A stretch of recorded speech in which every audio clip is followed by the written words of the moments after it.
Hi, Nalini and Minoo. So glad you could be here to have this conversation with us as we're getting ready for India Giving Day and India Philanthropy Alliance inaugural initiative that I know we're all excited about, right? To harness, the energy of givers and donors who are all passionate about the work that is being done by these 26 organizations in India. So over the next couple of minutes that we have together, I'd love to spend some time learning about your own organizations, but also what are your plans for India Giving Day as well. So to kick us off, Nalini, do you want to introduce yourself and the amazing work you're doing at Arrowhead World?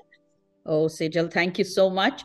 I'm so glad to have this chance to speak with both you and Minoo about this topic. Thank you for asking about Arogya World.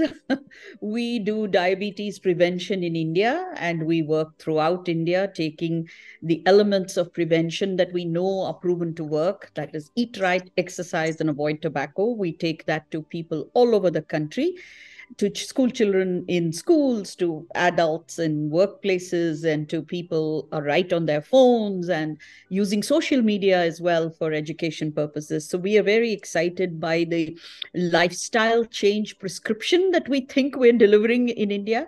We've reached about 9.5 million people so far over the years, and really, really excited about the stage we are in right now, because we are pivoting to scale up, and it's terribly exciting. I founded the organization really 12 years ago to use me and my background in science and communications, and the ability that I have garnered over the years of living in so many continents and so many countries, to actually put it all to some use and persuade people through powerful communications and creative campaigns to change behavior. So that's the reason why we have, and we work with like-minded people and like-minded organizations like the members of IPA. Very, very excited to see what we can do together. Wonderful, Nalini. I'm always inspired by your passion and energy towards, making India a healthier India, right? And so appreciate all the work you're doing there. Minoo, over to you. Hi, thanks, Sejal and Nalini. Yeah, absolutely, your work inspires all of us, not only to remind us that to be healthy ourselves, but also spread the healthy wisdom to many, many folks in India.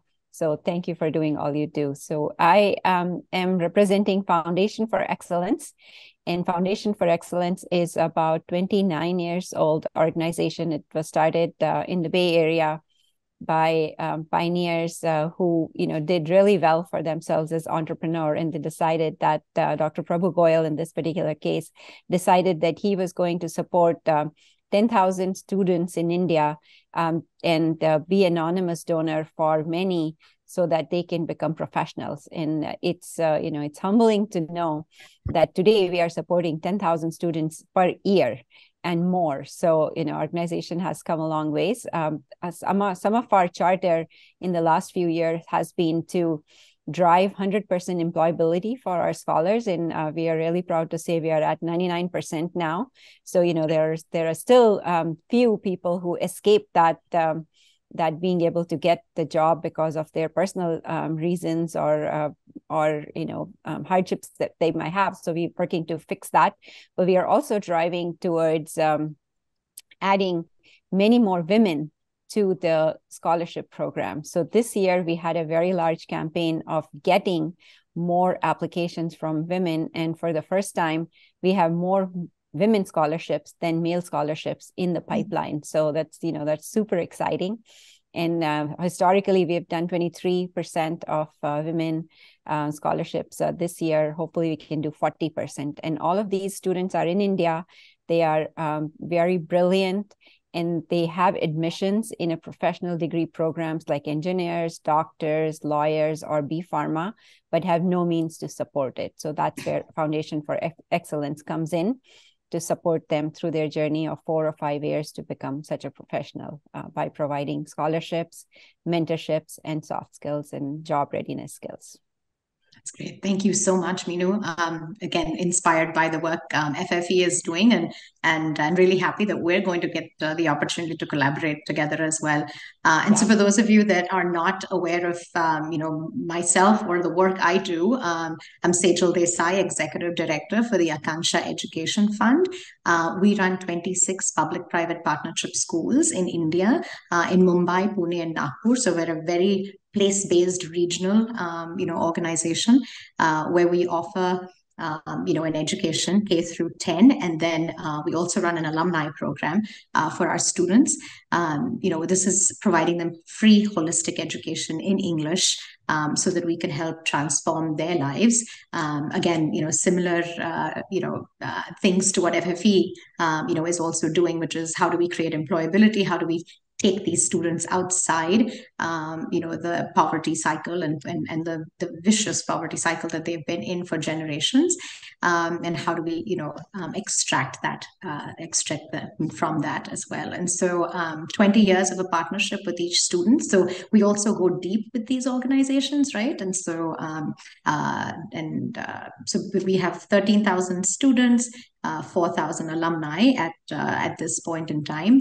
And again, as I mentioned, a 20-year partnership with the students, the families, and the communities to make a difference. And so very excited to be able to do this work on the ground in India. And of course, it's always nice through IPA when we get the opportunity to collaborate and partner. So, I'd love to hear. So, at Akansha, for example, right, we strongly believe that every child should have the values, knowledge, and skills they need to lead empowered lives, right? And so that we can help them transform, their current, living, but also really help them get to or maximize their own potential. I was curious for each one of you, what is that base value that is driving everyone within your organization to do the work that you are doing as well? Nalini, if you want to go first. Sure. Thank you. So we know the problem of diabetes in India. India is a diabetes capital. We know people in India get diabetes at age 30, even earlier. We know that a lot of the risk factors are probably outside people's control. So they may be genetic, but there are things that people can control. They can eat right and they can exercise. If they can understand at age 11 why they should avoid junk food and those sugary drinks and avoid tobacco and have a healthier life and use their pesto power to get their parents and communities also mobilized around healthy living. There's a lot that 11-year-old child can do. And so at the core of all our work is that, hey, all of us have a right to a healthy life, and we need that education, we need that empowerment to appreciate and figure out that we can do something about it ourselves on our own lives, but also in our spheres of influence in the communities where we are. So for us, as part of some of the thinking we're doing right now, it's every child deserves to be a healthy child. So every child, a healthy child, is a very core part of what drives us. We do this program in schools, but then we go to the working people as well and go from there. So at the end of it, what is important is for us to make a difference in the trajectory of diabetes in India, show that by educating people and empowering them towards positive behaviors, we can make a dent. We can get the country to meet its sustainable development goal number 3 perspective, because we work with companies too. So we have a broad reach into working India, into consumers, and into with grassroots partners, also into the village communities. So we really do believe we can help the country if we keep at it and get to millions and tens of millions of people. I do believe we can make a difference in that SDG number 3 and make the country's workforce more productive and allow India to remain a economic powerhouse on this global landscape, because it will lose it. All the gains that India is making in the startup scene and in the technology innovation cycles and everything will be wiped out if that 30-year-old and 28-year-old gets diabetes and has to live with the disease for 50, 60, 80 years.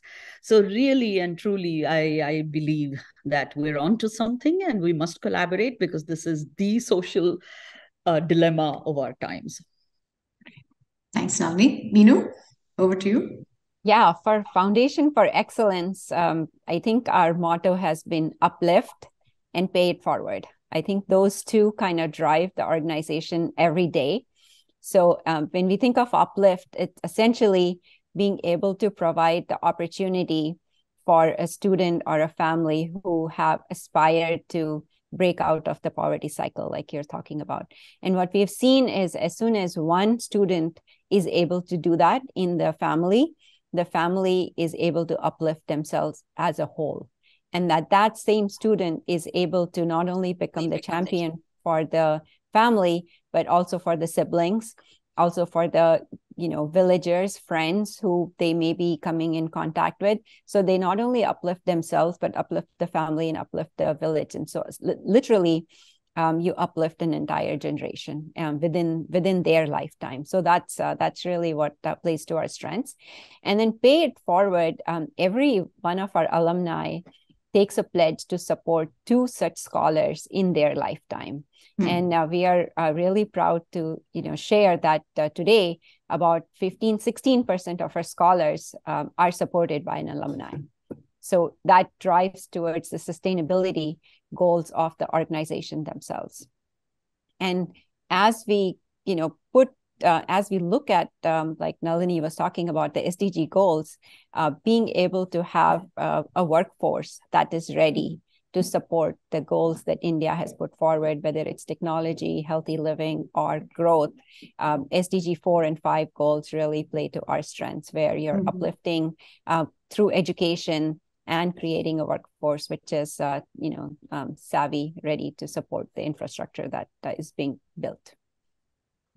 Thank you. Thanks, Minoo. And I'm glad you kind of brought up these the idea of sort of a story, right? That each student that we are supporting, right, is a phenomenal story in and of itself. And so it kind of brought to mind, and there's so many wonderful stories that we can share at Akanksha. But I'd like to share one and then actually ask each one of you if you had a very specific story of a person or a family whose life was changed that you might want to share, so that our viewers can really see what that work eventually entails, right? And what does it actually do on the ground? So I'll share the story of one of our students. Her name is Pragati. She grew up in Pune to a single mother and grew up, with a single mother, very challenging circumstances, living in, extremely low income, community. But her mother was very keen on her getting a good education and figured out, this opportunity for her to, apply and get involved with Akanksha. Pragati, just the wonderful human that she is, and supported by all of our teachers and social workers, etc., just shined, throughout the process. The shy little girl eventually, grew into, this amazing, woman. She's had many interesting experiences along the way, including, writing a letter to our, Prime Minister in India and getting a response on something, and then going to the United World College where she did her 11th and 12th, and eventually making it to Rochester. She's now finishing up her graduation at Rochester. But most exciting kind of, as you see the whole story coming around, is that she was one of 2 of our students that was asked to speak at the UN's Transforming Education Summit. And so now, having their voices not only rise, but also heard, and them, giving back, right, in this cycle. And so, there are just incredible stories like that we see of students like Pragati, right, making, coming out of that, generational poverty over time, hopefully, and inspiring others that are behind them, to make that happen. So, Nalini, in your work, is there a story you would like to share? Again, both you and Minoo, briefly, if there's a story you'd like to share as well, would love to hear that. Sure, thank you. So, Sejal, we do science-based work and we measure the impact of all the work we do. So, just to stick to the school children program, we very much know from we've reached about 750,000 kids so far across India, but we know very well North India, South India, rural, urban, that we are empowering these kids to choose the healthier options. I'll just give you an example. Between aloo tikki and fruit chaat, we asked kids of 11-year-old kids which one they'd choose. And more kids chose the healthy fruit chaat at the end of our experiment or our intervention than before. And we've seen this repeat itself all over the country. And one of the kids' stories is he was a monitor, and it was his job to examine the tiffin boxes of all his classmates.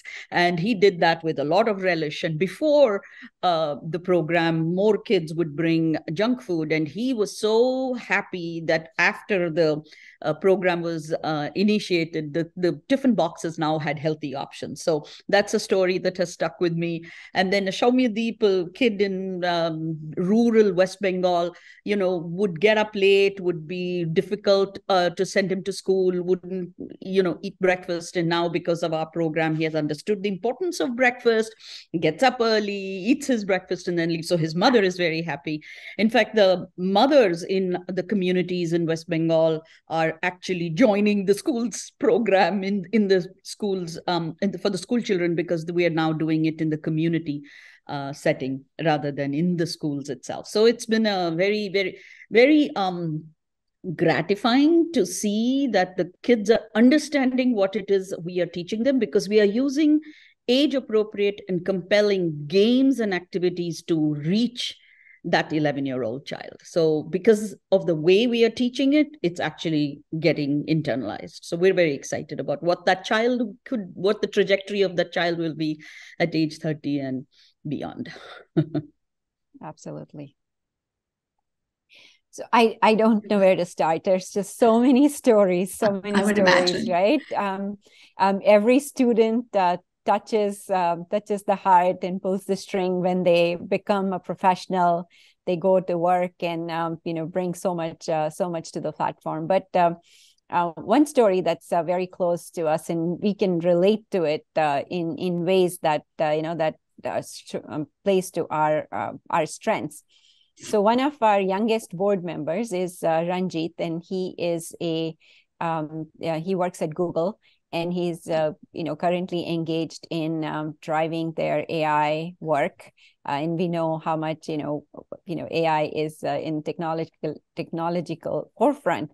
So Ranjit was one of the underprivileged students who came through FFE as a scholar about 10 or 12 years ago. He finished his engineering in India, and after working there for a few years, he sponsored himself to come to the US as a master's student, and then got a job in Google. And then, of course, he stayed connected with us. And now, not only he is working at Google and supporting many students, he mentors the scholars, the current scholars back in India while they are going through their journey, so that they can see what they are capable of. So he was super excited when the scholar who he was mentoring, his first paycheck was higher than what Ranjit had gotten when he first got a job, right? So I think it's just like, it speaks to the pay it forward. And he's a spokesperson at our galas. He's a spokesperson at Google. He has run several campaigns at Google for future fundraising. So it's a cycle that completes when the scholars become spokespeople for FFE themselves. So that's, I will leave it at that. And I'm sure wherever he came from, his humble beginnings, many others, students were inspired just seeing his success as well. Absolutely. Thank you. Thank you both for sharing these inspiring stories. And I know it's hard to pick one, right? Because, and at the other end, while we have many inspiring stories, we still have to invest in so many more so that we can create more inspiring stories, right? And that kind of goes into why we have all gathered here together, right? Which is, we are part of the India Philanthropy Alliance, right? Meeting on a regular basis, as leaders within our respective nonprofits that are doing, incredible work across various different sectors in India. But this idea that was born, last year during one of our retreats to host a day of giving, across the nation that is, steered towards giving back to India so we can energize and mobilize people and to give it whatever level they are able to, right, to India. Is coming together quite well. And obviously, we're all very excited, and can't wait for March 2nd. But I wanted to ask both of you, right, in one line, what do you see the purpose and potential, of India Giving Day? And what do you think it is and what do you think it can be? Short, super short, one line answer. If you can, gather that up. All right. Since we've been going with Nalini first, let me give it a shot. I think in paragraphs, Sejal, so it's very difficult for me to think in terms of one line. But to be, what is most exciting about the India Giving Day campaign is that it mobilizes the giving power of everyday Americans, Indian Americans and others, to give and to give to global causes and to give to India causes, and not only show people what or who to give to, but also make it easy for them to give. So the how and the who are answered very nicely by India Giving Day, by the assembling the 26 organizations. Plus, it is a really wonderful way to do collective fundraising, and so that we can do better and more collective impact, so that we can have more collective impact. So short answer, maybe India Giving Day is a wonderful platform for 26 organizations to come together, increase the collective giving towards India, and make more impact together. Wonderful. Minoo? I think Nalini has summarized it really well, right? So that it's a power of our collective collaboration that will empower all of us for really focused campaigns down the road. That's really my hope with India Giving Day. We are starting now. We are building the platform. We are getting everything, the bricks and mortar of the organization, IPA, into place.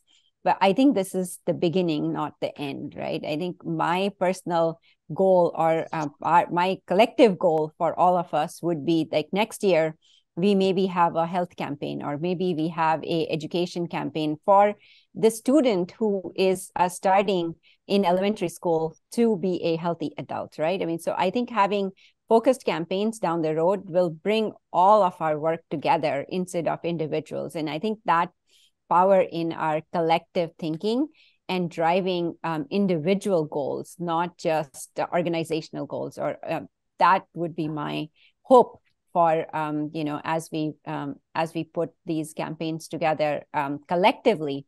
Mm-hmm. I think this year is just a brand building campaign. It's a organizational awareness campaign. And we really want to be successful in that, so that we can take the larger goal of really showing the power of collective work together in driving the success for India.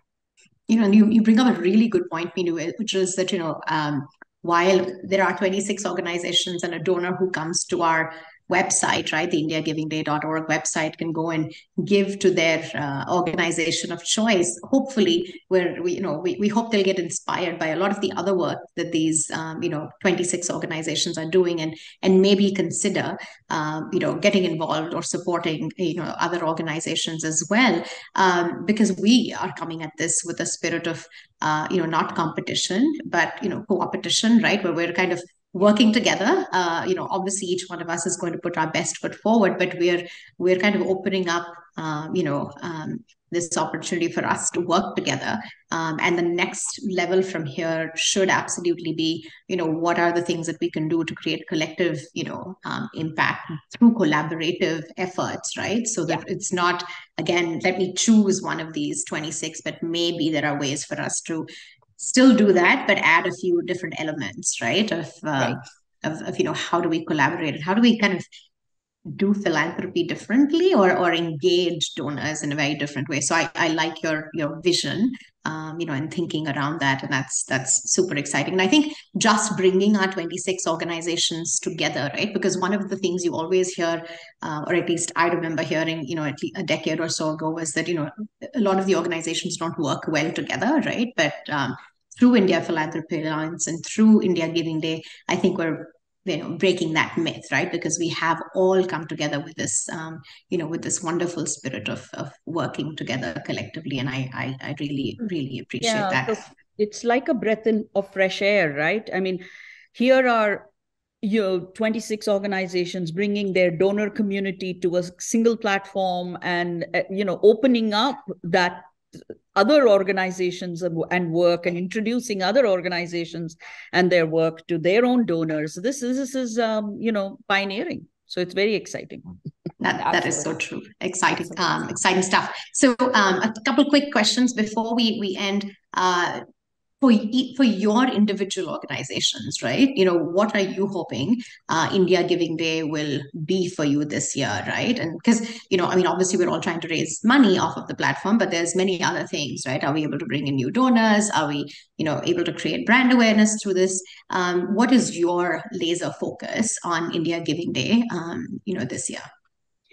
So for us, Sejal, we are probably the smallest organization on the platform at the moment.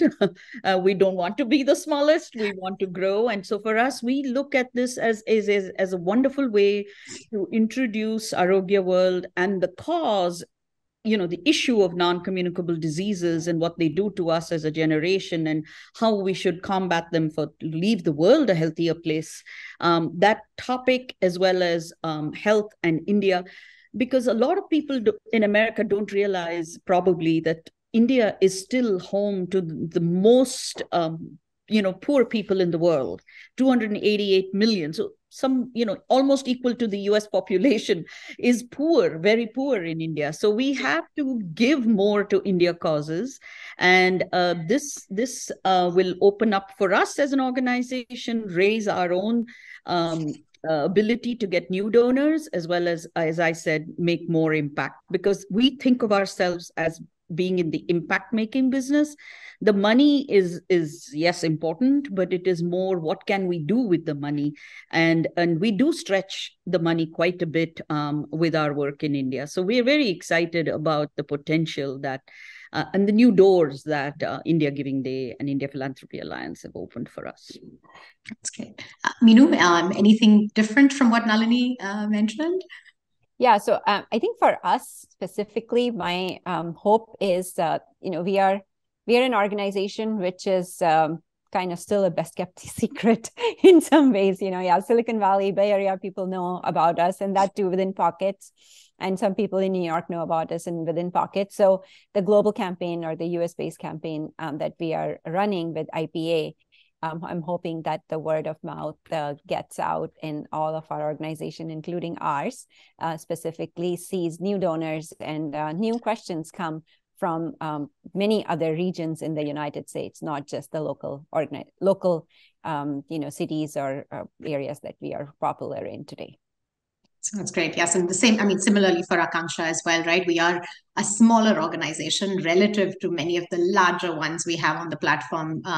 However, the way we think about our work, which again is, very regionally focused, right? We're in the western part of India.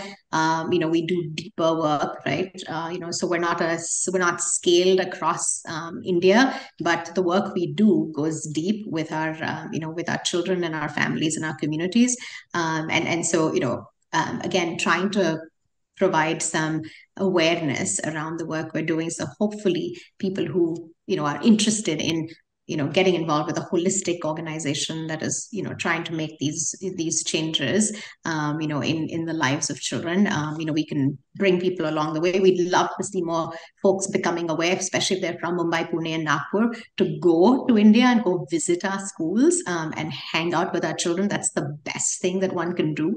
And so, besides the money, I think if through that brand awareness we can get more people, into our schools to go, to see the work we're doing, that'll be important. And then we're also hoping that, because you can give at any level, we're also hoping we can get some youth and young professionals engaged, right, with with this with the campaign as well, and then host small events across the country wherever we can to again build brand awareness, right? And I know all of these 26 organizations are coming together to do very unique and creative things that hopefully will bring visibility to India Giving Day and put us on a good strong foundation to make this even bigger next year. So fantastic. With that, I think I'm going to end this conversation. I know we can go on for a while talking not only about our organization as well as India Giving Day, but really encourage any of you who are watching to go check out indiagivingday.org. The day of giving is March 2nd, but early giving will start a couple of weeks in advance of that. But you're welcome to at least start going in and dabbling in our site and look at the number of amazing people that have come together as chairs, co-chairs, across the country, the steering team that is working together, the donors and funders that are starting to support us and hopefully be part of that energy as well. So thank you, Nalini and Minoo. I certainly hope that you also have a very successful India Giving Day like us. Thank you. Thank you. Best of luck to all of us. Leadership in this, Sejal. Thank you.